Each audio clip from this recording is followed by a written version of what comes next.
The headlights cut through the thick fog that clung to the highway like a ghostly veil. Then out of nowhere he saw it. A golden retriever, standing dead center in the road. Not running, not panicking. Just standing there. Unmoving. Watching. Mark Sullivan's hands tightened around the steering wheel. His foot slammed the brakes, tires screeching against the pavement. Too late. His truck skidded toward the dog.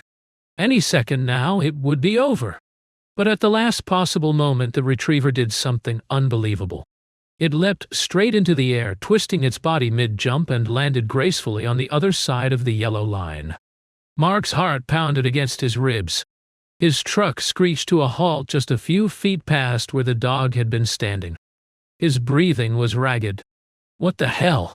He barely had time to process what had just happened before he glanced at his side mirror. The dog was still watching him. Still waiting. Mark wasn't sure why, but a shiver ran down his spine. Something was wrong. This wasn't just a lost pet.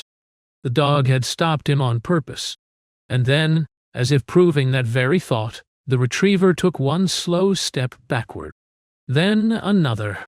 And another. Not running. Leading. Mark swallowed. He didn't know why, but he followed. Behind him, the growing line of cars honked impatiently. Drivers shouted out their windows, demanding he move. Mark ignored them.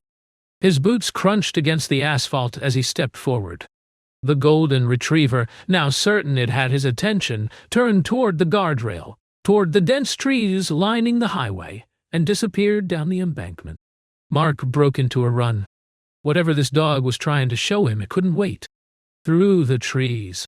The highway noise faded as Mark pushed through the thick underbrush, branches snagging his jacket and scraping against his arms. Ahead of him, the retriever moved swiftly, its golden fur barely visible under the moonlight. "Hey, wait up!" Mark called out, but the dog didn't slow down. It was as if it knew exactly where it was going. Mark's boots slipped against the damp earth, his breath coming in sharp bursts. The terrain was rough, sloping downward, the air thick with the scent of wet leaves and moss. Still, he didn't stop. Something deep in his gut told him that whatever this dog had found, it was serious. Then he heard it. A faint, muffled sound. At first he thought it was the wind, whistling through the trees. But as he moved closer, it became clearer. A voice. Weak. Trembling. Desperate. Help. Mark's blood ran cold. "Hello," he called, his pulse hammering in his ears. The retriever turned sharply, bounding toward a fallen tree where the ground had caved in, revealing a dark crevice in the earth. Mark ran forward, skidding to a stop just inches from the edge. He peered down, and his heart nearly stopped.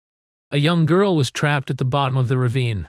Her face was streaked with dirt, her clothes were torn, and she was shivering uncontrollably. Terror flashed in her wide eyes as she looked up at him. "Please," she whispered, her voice barely audible. Mark dropped to his knees. "Oh my God, hold on. I'm going to get you out of there." The girl clutched her ankle, wincing in pain. She was injured. Mark yanked his phone from his pocket, his fingers trembling as he dialed 911. "I have an emergency," he said as soon as the dispatcher answered. "I found a missing child. She's stuck at the bottom of a ravine off Highway 17. Send an ambulance, she's hurt." As he relayed the details, the golden retriever lay down beside him, panting, its warm brown eyes never leaving the girl. It had found her. It had stopped traffic to save her. And as Mark looked at the dog, at the way it watched over the girl like a guardian angel, he realized something. This was no ordinary dog. This was a hero. The race against time. Mark's hands trembled as he clutched his phone, the dispatcher's voice crackling through the speaker. "You said Highway 17? "Yes," Mark confirmed, scanning the dense underbrush around him.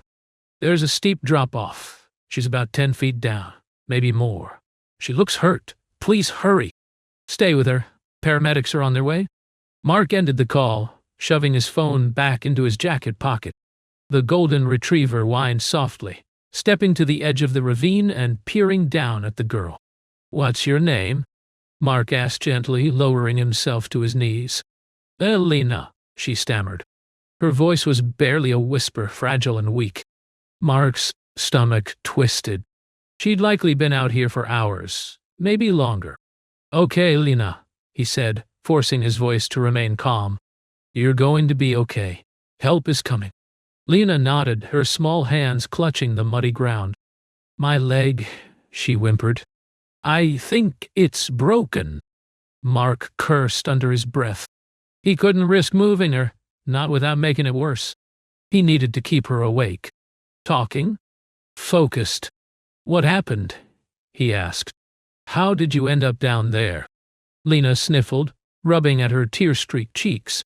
I was playing in my backyard, she murmured. I saw a bunny.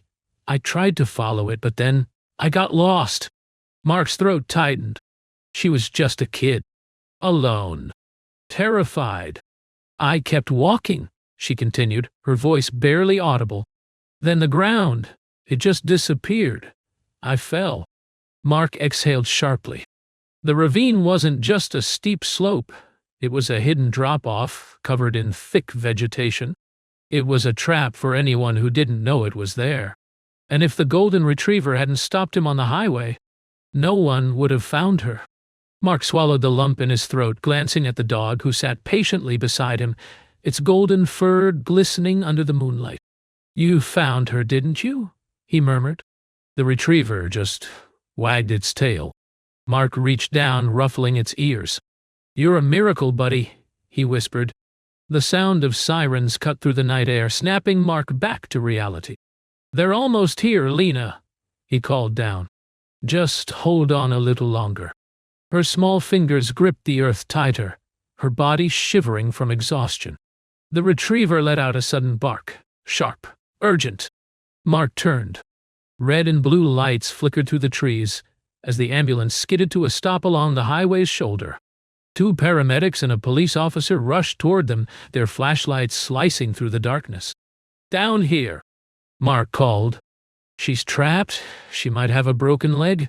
One paramedic radioed for additional support while the other pulled out a rope harness. We'll get her up safely, he assured Mark. But as the team prepared to descend, the golden retriever did something that stopped everyone in their tracks. It leaped into action, trotting around the ravine, its nose buried in the ground. Wait! Mark stepped forward. What's it doing? The police officer beside him narrowed his eyes. I think it's searching for something. The retriever let out a low bark, pawing at the dirt just beyond the slope. Mark's heart skipped a beat. No way. Hey, the officer called to his team. Check over there. 2 rescue workers followed the dog, their flashlights bouncing off the uneven terrain. Then, oh my God, there's another one. Mark's breath caught in his throat. Another child, unconscious, half buried under fallen branches. The retriever had just found a second missing child. A second life saved. Mark's body locked in place as his mind struggled to process what was happening. A second kid, trapped, forgotten, and the golden retriever had known all along. The paramedics scrambled down, their voices filled with urgency as they reached the second child. A little boy, maybe 5 years old, his small frame partially hidden by debris and overgrown brush. He's breathing, one of the medics shouted. A wave of relief crashed over Mark, but it was short-lived. He's cold, the paramedic added. We need to move fast. Mark turned to the police officer. How the hell? The officer just shook his head in disbelief. That dog, it didn't just save one kid, he murmured. It just found 2. Mark looked down at the retriever, whose deep brown eyes locked onto his, as if waiting for praise. Mark knelt beside the dog, his hand shaking as he stroked its fur. You're a damn hero, he whispered. The retriever gave a soft huff, then trotted toward the ravine, where Lena was still trapped. It wasn't done yet. It wouldn't leave until they were safe. Within minutes, the paramedics had the rope harness secured, slowly pulling Lena up to safety. She sobbed as they lifted her onto a stretcher, wrapping her in a thick emergency blanket. The golden retriever stayed by her side, its nose gently nudging her hand as if to say, "You're okay now. I got you." And then, as they hoisted up the second child, the dog lay down beside him, too. It didn't leave until both kids were safe. Mark swallowed the lump in his throat. Who was this dog? Where had it come from? And why did it seem like it had been sent here for a reason? The mystery of the golden retriever. The scene was chaos. Flashing lights, urgent voices, and the whir of ambulance engines. But amidst it all, one thing remained steady: the golden retriever sitting calmly between the two rescued children. It had refused to leave their side. Mark watched as the paramedics worked quickly, stabilizing both Lena and the little boy. He still hadn't gotten the child's name. Everything had happened so fast, but he was grateful beyond words that they had found him. Because if they hadn't... Mark shook off the thought, his focus shifting back to the dog. It was remarkable. Any other dog might have been afraid, overwhelmed by the noise and the people. But this retriever? It acted like it had done this before. Like it had been on a mission. Like it had known exactly what it was doing.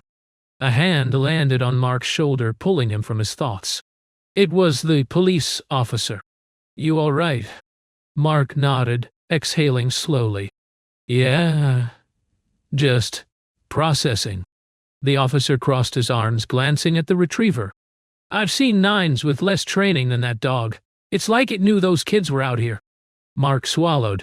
"Yeah, and if it hadn't stopped traffic, we'd still be driving past completely unaware." The golden retriever lifted its head, looking between them as if it knew it was the topic of conversation. The officer smirked. "Where'd it come from?" Mark hesitated. "I don't know." The dog didn't have a collar. No ID tags.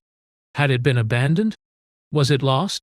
Mark crouched beside the retriever, running his hands through its thick golden fur. "Do you belong to someone?" he murmured. The retriever only wagged its tail, pressing its head into his palm. The police officer sighed, rubbing the back of his neck. "We'll check for a microchip at the station, but if no one claims him..." He looked at Mark. "He seems to have picked you." Mark froze. Him? He hadn't even considered that possibility. But as he looked down at the golden retriever, something inside him shifted. Because if no one did claim this dog, he wasn't sure he'd be able to say goodbye. The dog with no name. The paramedics loaded Lena and the boy into separate ambulances, their families notified and waiting at the hospital. And then, just like that, the highway fell silent again.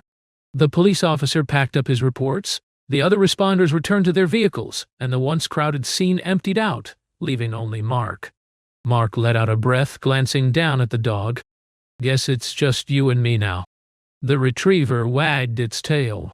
Mark sighed, rubbing a hand over his face. This wasn't how he had expected his day to go. But something about this dog, the way it had known where to find the kids, the way it had stopped him at just the right moment, made it impossible to ignore. He couldn't just leave it here. "All right," he muttered. "Come on." The dog trotted happily after him as he opened his truck door. Mark hesitated. "Oh, you know how to ride in a car?"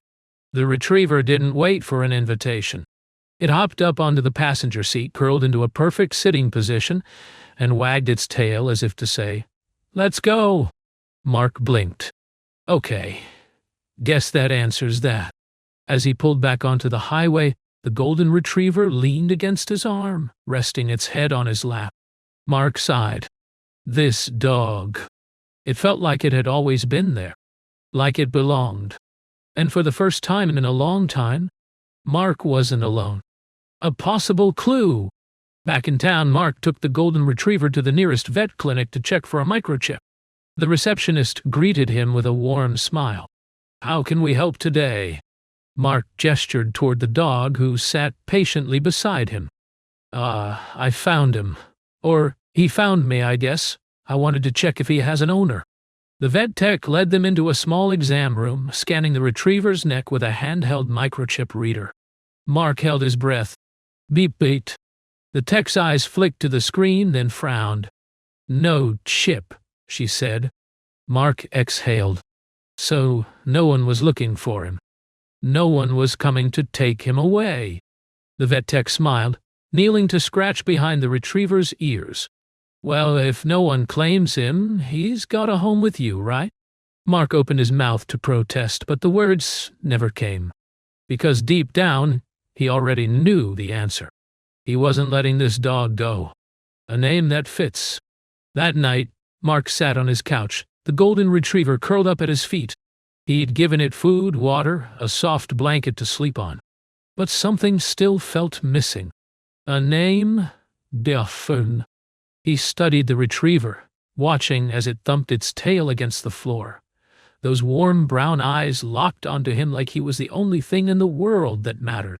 Mark thought about the way the dog had stopped traffic, the way it had led him straight to those kids, the way it had known exactly where to go, like it had a sixth sense for saving lives.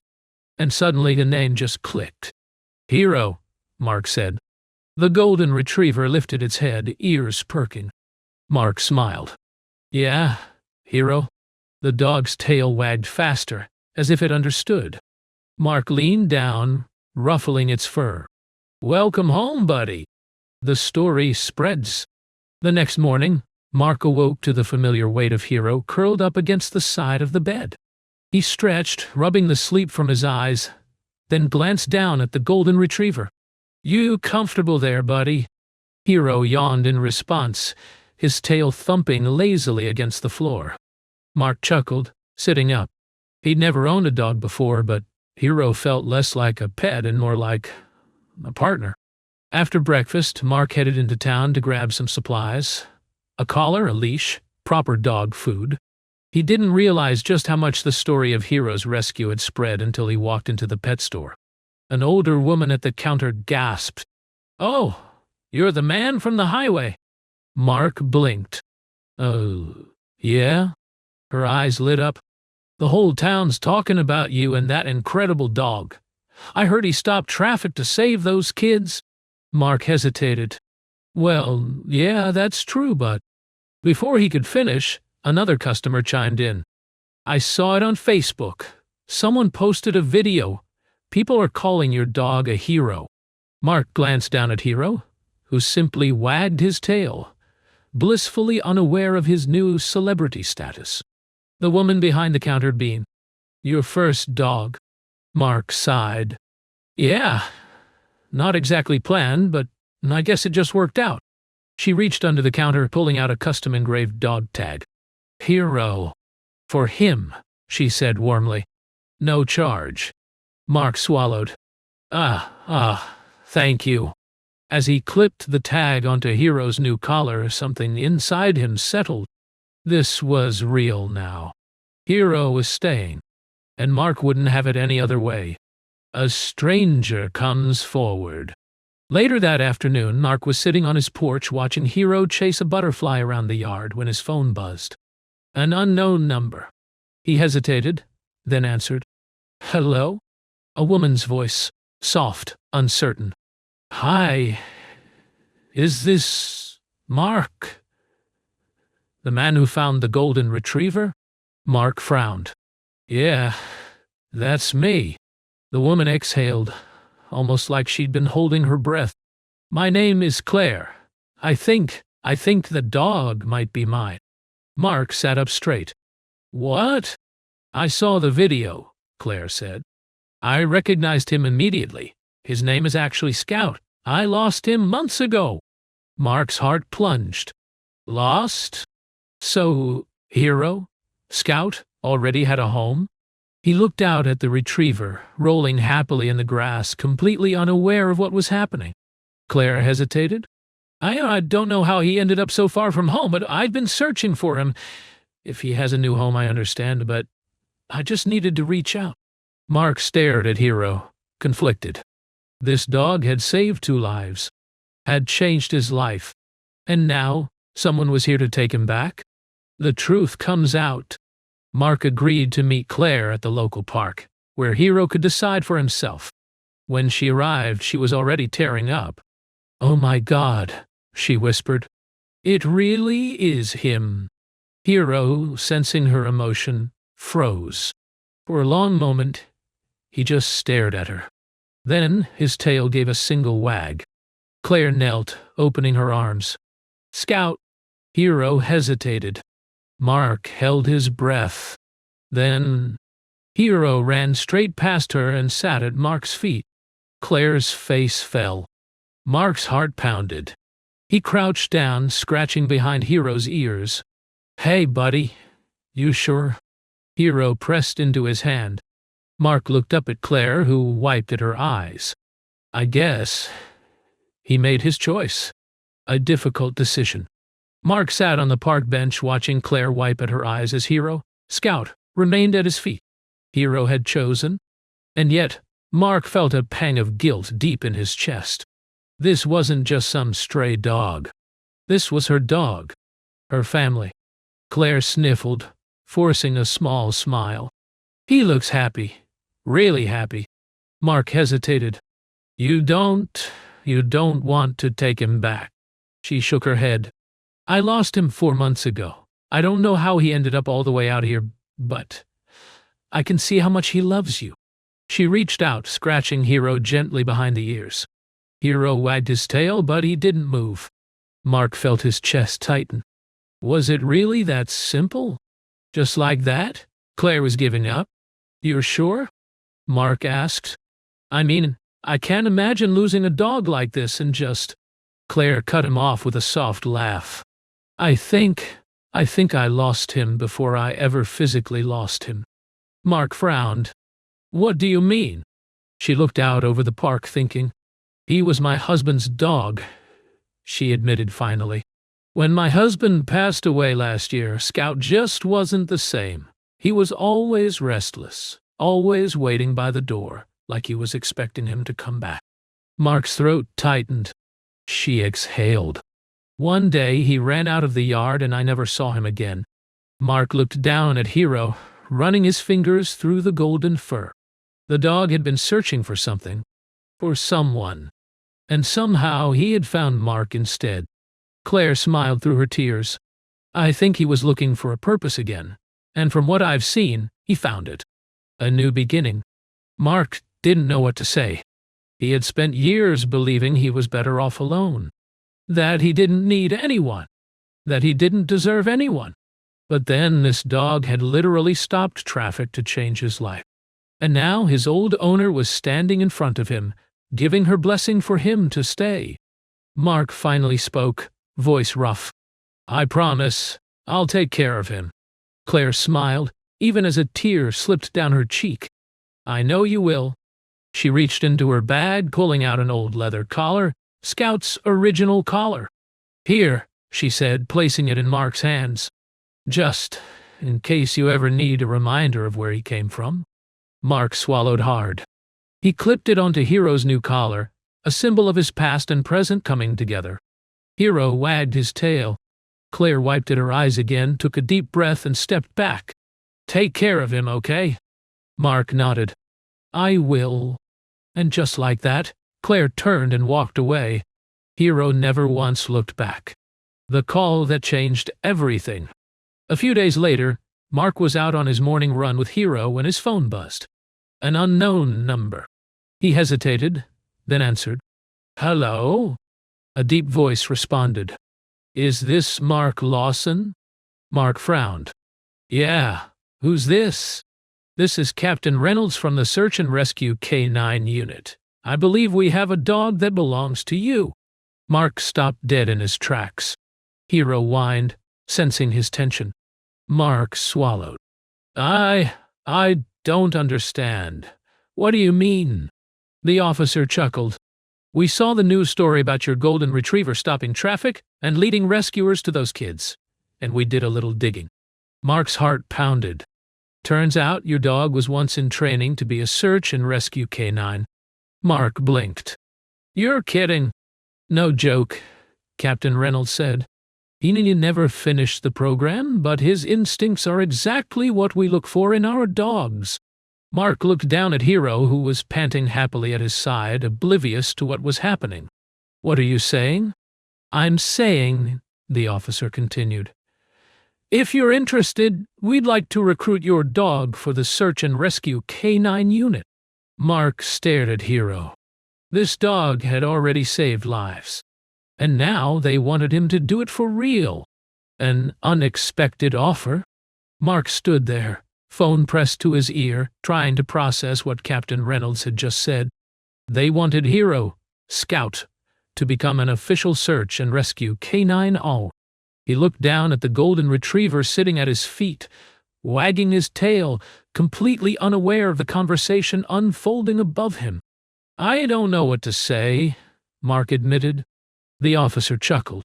"It's not a decision you have to make right now, Lawson, but we think your dog has natural talent. He's got the drive, the instincts, and from what I've heard, the heart." Mark rubbed a hand over his jaw, exhaling slowly. A few months ago he never would have considered something like this. But now, this dog had already changed his life. Maybe it was time for them to change others. "What would training look like?" Mark asked.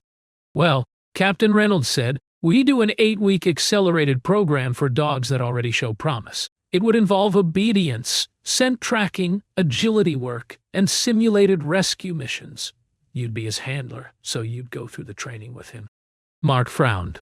"And if we pass?"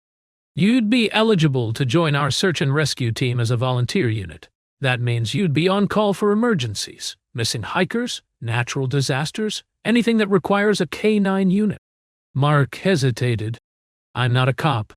"You don't have to be. We take civilian handlers all the time. You'd get the proper certifications, but it's up to you how much you want to be involved."